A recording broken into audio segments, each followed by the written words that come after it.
Shalom saudara yang dikasihi Tuhan Yesus Kristus. Selamat pagi, selamat berjumpa dalam renungan pada pagi hari ini. Doa dan harapan saya saudara semua ada dalam keadaan yang baik, sehat, penuh sukacita dan berkat-berkat Tuhan. Tuhan selalu baik dalam kehidupan kita. Karena itu patut kita bersyukur selalu kepadanya. Sebelum kita mendengarkan renungan firman Tuhan, mari sama-sama kita berdoa. Bapa kami yang di sorga, Bapa dalam nama Tuhan Yesus Kristus, kami bersyukur untuk kemurahan-Mu. Pagi ini kembali kami boleh bangun dengan kekuatan, kesehatan, dan berkat kebaikan Tuhan. Kami percaya ada rencana Tuhan yang indah bagi kami. Saat ini kami mau mendengarkan sabda firman-Mu. Urapi setiap kami ya Tuhan, agar kami mengerti akan kehendak-Mu. Dalam nama Tuhan Yesus kami berdoa. Haleluya. Amin. Saudara dikasih Tuhan, pembacaan Alkitab kita pada saat ini terdapat dalam 1 Korintus pasal yang ke-9. Saudara dapat membacanya secara pribadi setelah mendengarkan renungan ini. Saya akan membaca 1 Korintus 9 ayat 25. Tertulis demikian. Tiap-tiap orang yang turut mengambil bagian dalam pertandingan menguasai dirinya dalam segala hal.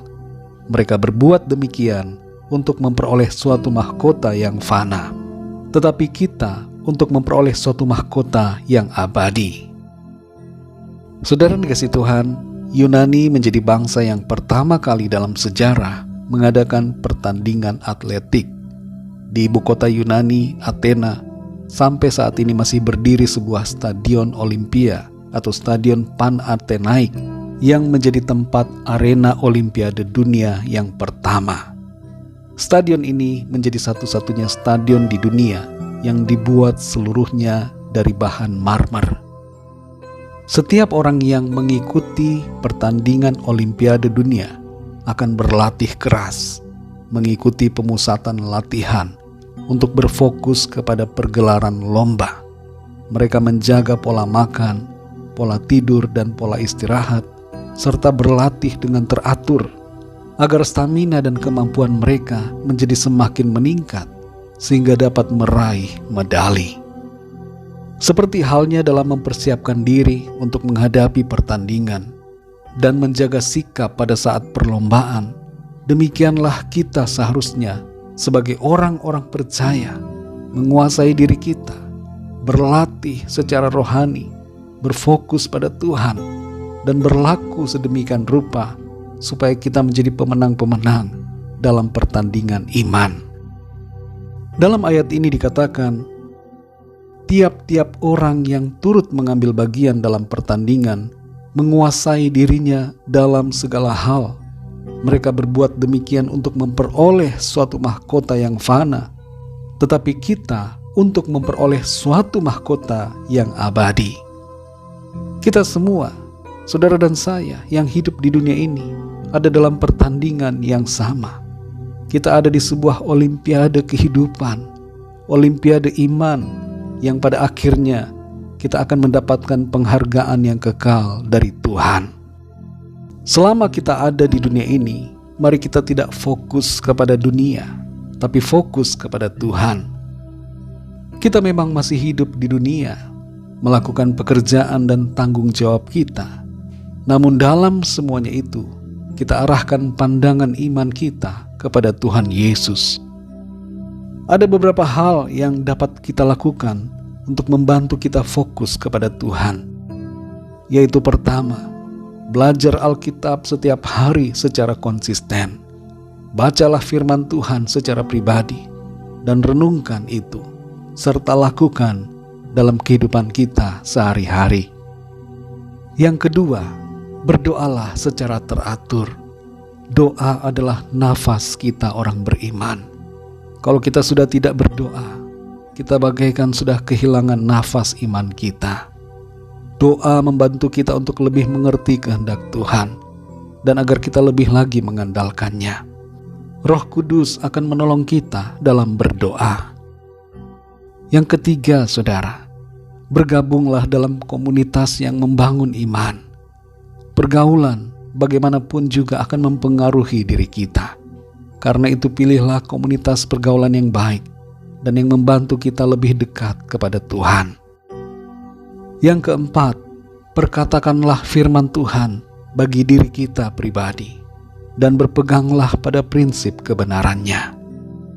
Yang kelima, saudara, bersyukurlah atas berkat-berkat Tuhan. Hitunglah berkat yang kita dapatkan. Jangan lihat pada masalah yang kita hadapi. Terlalu banyak kebaikan Tuhan bagi kita. Karena itu bersyukur senantiasa kepadanya. Mari saudara yang dikasihi Tuhan, kuasai diri kita sedemikian rupa. Ikutilah tuntunan firman Tuhan. Jangan keluar dari aturan perintah yang Tuhan berikan. Roh Kudus akan menolong kita, sehingga kita senantiasa dapat semakin berfokus kepada Tuhan Yesus dan menjadikan kita pemenang-pemenang iman. Saudara yang dikasihi Tuhan, kalau ada di antara saudara pendengar renungan saat ini belum percaya kepada Tuhan Yesus, mari buka hati saudara. Terimalah Dia sebagai Tuhan dan Juru Selamat saudara secara pribadi. Ikutilah doa saya. Tuhan Yesus, aku percaya Engkau adalah Tuhan dan Juru Selamat. Engkau adalah Allah yang telah datang sebagai manusia untuk menebus dan menyelamatkan saya dari dosa dan penghukuman kekal. Terima kasih untuk anugerah-Mu. Penuhi hatiku Tuhan dengan roh-Mu dan pimpinlah hidupku mulai saat ini. Amin. Bagi saudara yang baru saja percaya kepada Tuhan Yesus, teruslah membaca Alkitab. Berilah diri saudara dibaptis dan setialah selalu dalam iman saudara kepada Tuhan Yesus. Bagi saudara semua pendengar renungan ini, mari sama-sama kita berdoa. Bapa kami yang di sorga, Bapa dalam nama Tuhan Yesus Kristus, kami bersyukur untuk berkat firman-Mu yang sudah kami dengar pada saat ini. Mengajar kami untuk kami melatih diri kami, menguasai diri, dan berpegang selalu kepada kehendak firman-Mu. Kami sadari bahwa setiap kami yang hidup saat ini ada dalam sebuah pertandingan iman. Kami semua sedang berlomba untuk mencapai garis akhir, yaitu kehidupan kekal yang Tuhan berikan bagi kami. Terima kasih untuk firman-Mu. Tuntun kami Tuhan, agar kehidupan kami senantiasa selaras dengan kehendak-Mu. Engkaulah Tuhan yang menjadikan kami pemenang-pemenang. Engkau juga yang memampukan kami untuk menjalani pertandingan iman yang Tuhan sudah tetapkan. Terima kasih untuk anugerah-Mu. Berkati kami di sepanjang hari ini dalam segala aktivitas kami. Kami berdoa mohon lawatan Tuhan, yang sakit mengalami kesembuhan, yang lemah dikuatkan, yang susah dihiburkan, yang terikat terbelenggu dosa mengalami kelepasan dan kemenangan dari Tuhan, dan yang sedang dalam persoalan mendapatkan jalan keluar. Kami serahkan segala rencana dan harapan kami kepadamu. Biarlah Tuhan yang berkarya dalam hidup kami. Kami percaya kami alami kemenangan, sukacita, dan berkat Tuhan. Terima kasih Bapa. Hanya dalam nama-Mu yang kudus, nama Tuhan Yesus Kristus, kami sudah berdoa dan mengucap syukur. Haleluya. Mari sama-sama kita berdoa doa Bapa kami. Bapa kami yang di sorga, dikuduskanlah nama-Mu, datanglah kerajaan-Mu, jadilah kehendak-Mu di bumi seperti di sorga. Berikanlah kami pada hari ini makanan kami yang secukupnya, dan ampunilah kami akan kesalahan kami, seperti kami pun mengampuni orang yang bersalah kepada kami. Dan janganlah membawa kami ke dalam pencobaan, tetapi lepaskanlah kami daripada yang jahat, karena Engkaulah yang mempunyai kerajaan, dan kuasa dan kemuliaan, sampai selama-lamanya. Amin. Terimalah berkat Tuhan. Tuhan memberkati engkau dan melindungi engkau. Tuhan menyinari engkau dengan wajah-Nya dan memberikan kasih karunia. Tuhan menghadapkan wajah-Nya kepadamu dan memberikan damai sejahtera. Berkat anugerah dari Allah Bapa, cinta kasih karunia dari Tuhan Yesus Kristus, dalam persekutuan dan penghiburan Roh Kudus, menyertai kita semua sekarang ini dan sampai selama-lamanya. Dalam berkat nama Tuhan Yesus Kristus. Haleluya. Amin. Puji Tuhan, saudara yang dikasihi Tuhan, saya percaya firman Tuhan menjadi berkat dan kekuatan buat saudara semua, dan Roh Kudus akan menolong saudara untuk lebih lagi memahami kebenaran firman Tuhan. Tuhan Yesus memberkati saudara semua. Sampai jumpa dalam renungan yang berikutnya. Haleluya.